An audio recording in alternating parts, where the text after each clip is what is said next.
Agyanang manasopādhe kartritvādini chatmani kalpyantem bhugate chandre chalanadiyatam bhasaha.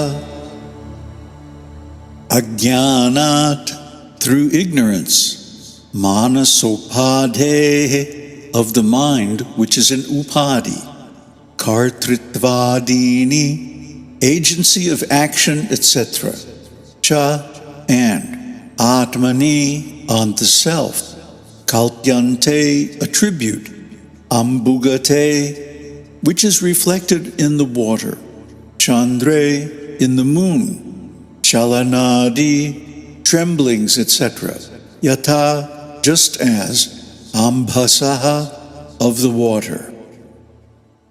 As through ignorance the movement of the water is attributed to the moon reflected in it, so also agency, enjoyment, and other limitations belonging to the mind are falsely attributed to Ātman.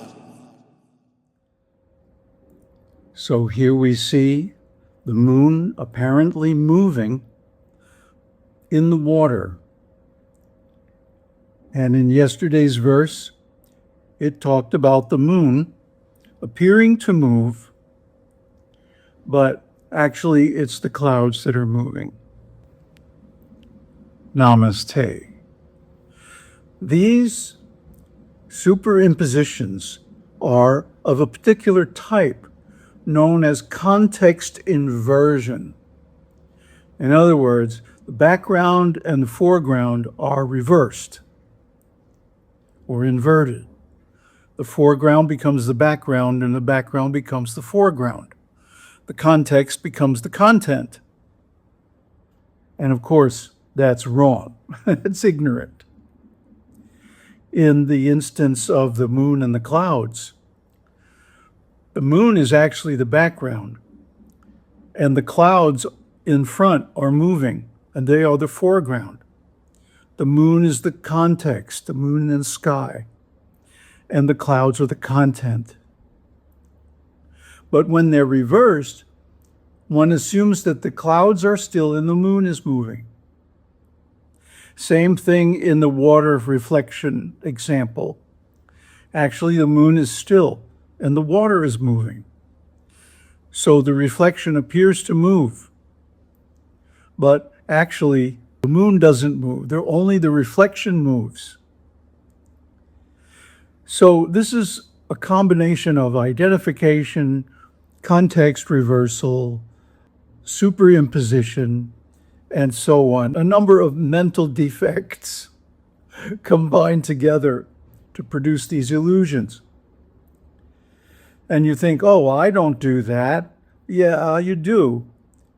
Right now, you're watching a video, which appears to be a guy sitting here and speaking, but is actually just a number of pixels moving on a screen. The screen isn't going anywhere. It's not doing anything, but the image appears to move. So this is a similar reflection.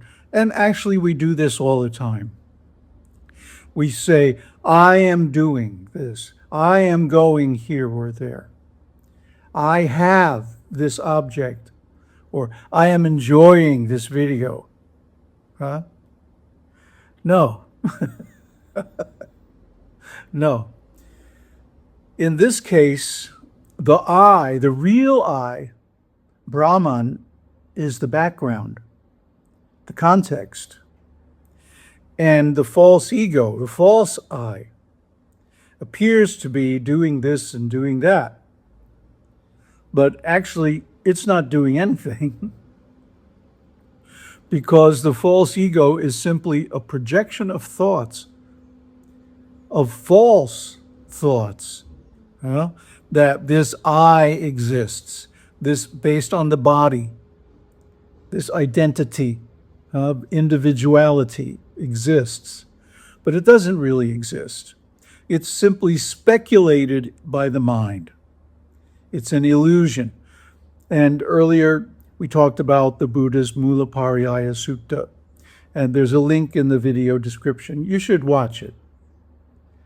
Then again, we all, for example, when reading a book, can visualize or hallucinate or dream the action taking place in the book.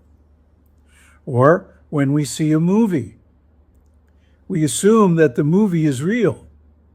And yet, when the movie's over and the lights come up, we see that the only real thing is the theater and the screen.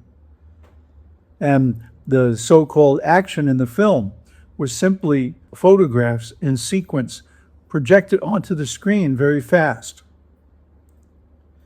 So we live in a world of illusion that is speculated or imagined into existence by the mind.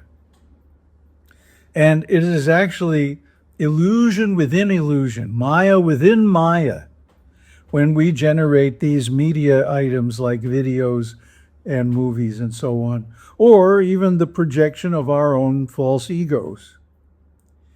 This is a made-up thing, a projected thing, overlaid, superimposed, fabricated. It's not real, and yet we perceive it as real.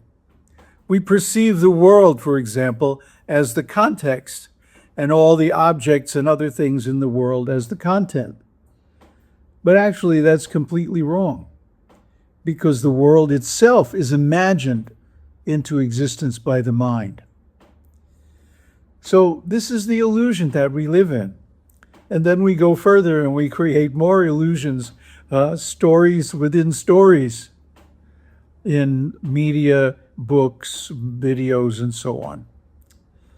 So what are we doing, Everyone is anxious about climate change, and yet we don't change any of the things that are causing it, especially the culture of meat eating and rapacious use of natural resources and competition and international and intranational competition based on money.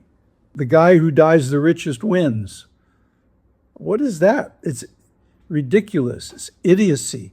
It's a suicidal obsession with making money in a damaged system. An unsupportable, unsustainable system that is rapidly heading towards the rocks. Like a ship that's out of control. Everybody knows it's headed toward the rocks, but nobody does anything about it. Why? Because to do anything effectively, you would have to change the culture. And the culture is, to most people, the context against which their whole lives are lived.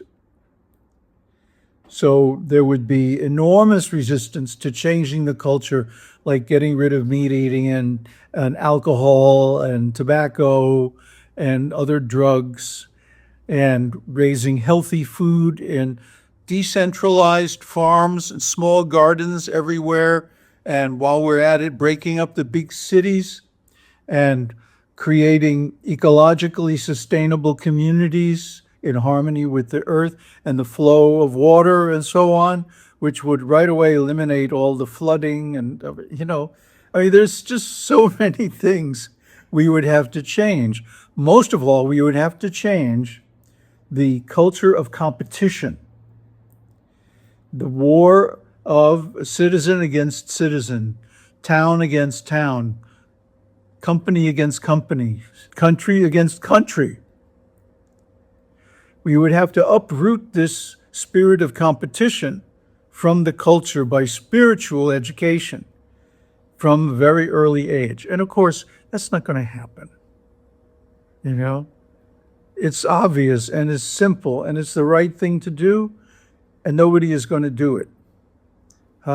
Even we have trouble getting our own students to read the source material and understand it properly.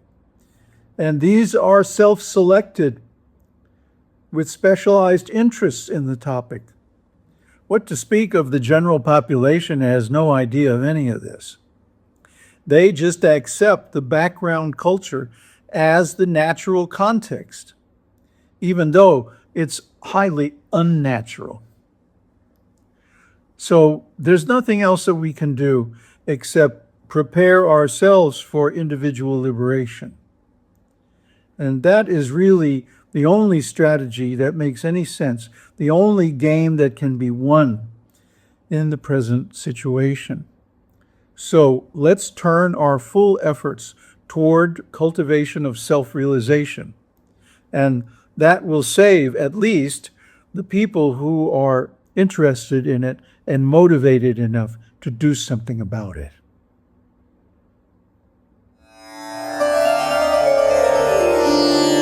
Om Tat Sat, Om Shakti